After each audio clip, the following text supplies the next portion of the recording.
Hello, welcome to Storytime with Grandad. Today's book is called Mrs. Pepperpot's Busy Day. There was once an old woman who went to bed at night, as old women usually do, and in the morning she woke up, as old women usually do, but on this particular morning she found herself shrunk to the size of a pepper pot. And old women don't usually do that. The odd thing was, her name really was Mrs. Pepperpot. Well, as I'm now the size of a pepper pot, I shall have to make the best of it, she said to herself, for she had no one else to talk to. Her husband was out in the fields, and all her children were grown up and gone away. Now she happened to have a great deal to do that day. First of all she had to clean the house. Then there was all the washing which was waiting to be done. And lastly she had to make pancakes for supper. I must get out of bed somehow, she thought, and taking hold of a corner of the quilt she pushed it to the side of the bed and started to climb down it. In the end she found herself underneath it on the floor. Mrs. Pepperpot crawled out, and she hadn't hurt herself a bit. The first job was to clean the house, but that was quite easy. She just squatted down in front of a mouse hole and squeaked until the mouse came out. "Clean the house from top to bottom," she said, "or I'll tell the cat about you."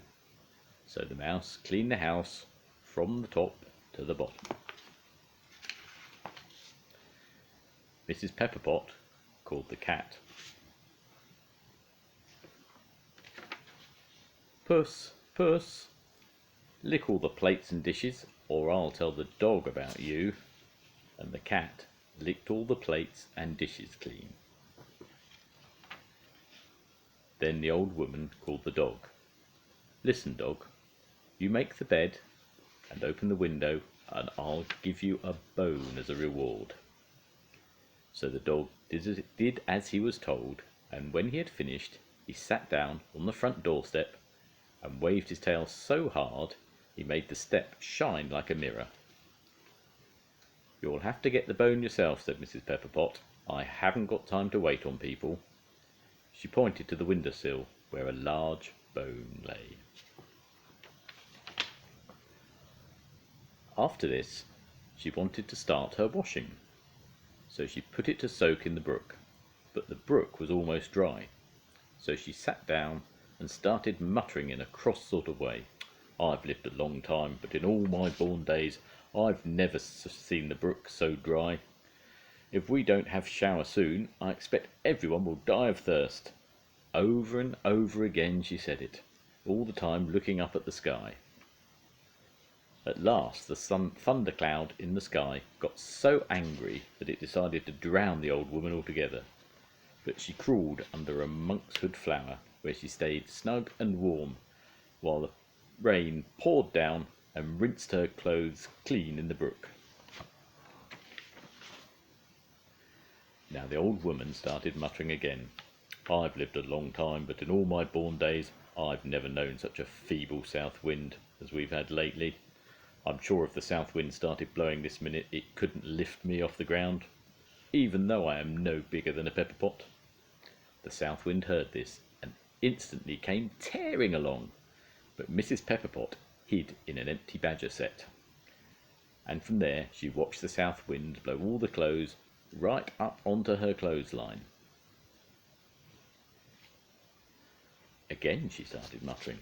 "I've lived a long time, but in all my born days I've never seen the sun give so little heat in the middle of the summer. It seems to have lost all its power, and that's a fact."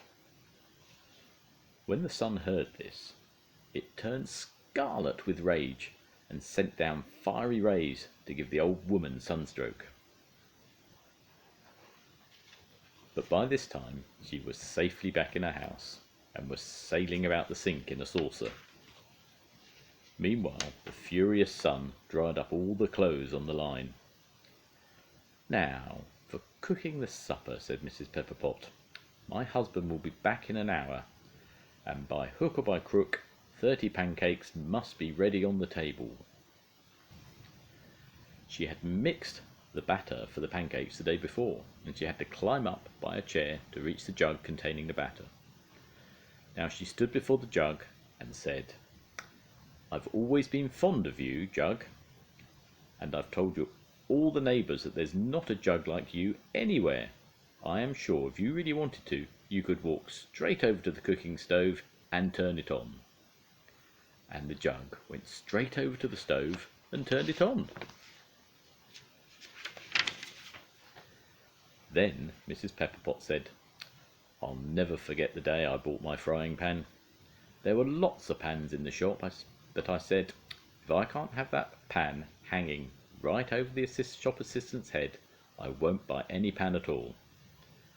For that is the best pan in the whole world, and I'm sure if I were ever in trouble, that pan could jump onto the stove by itself." And there and then the frying pan jumped onto the stove, and when it was hot enough, the jug tilted itself to let the batter run into the pan. Then the old woman said, "I once read a fairy tale about a pancake which could roll along the road. It was the stupidest story that I've ever read, but I'm sure the pancake in the pan could easily turn a somersault in the air if it really wanted to." At this the pancake took a great leap from sheer pride, and turned a somersault, as Mrs. Pepperpot had said. Not only one pancake, but all the pancakes did this, and the jug went on tilting, and the pan went on frying, until, before the hour was up, there were 30 pancakes on the dish. Then Mr. Pepperpot came home, and just as he opened the door, Mrs. Pepperpot turned back to her usual size, so she sat down and ate their supper. And the old woman said nothing about having been as small as a pepperpot, because old women don't usually talk about such things. The end. Goodbye, Mila and Jack. Hope to see you again soon. Bye.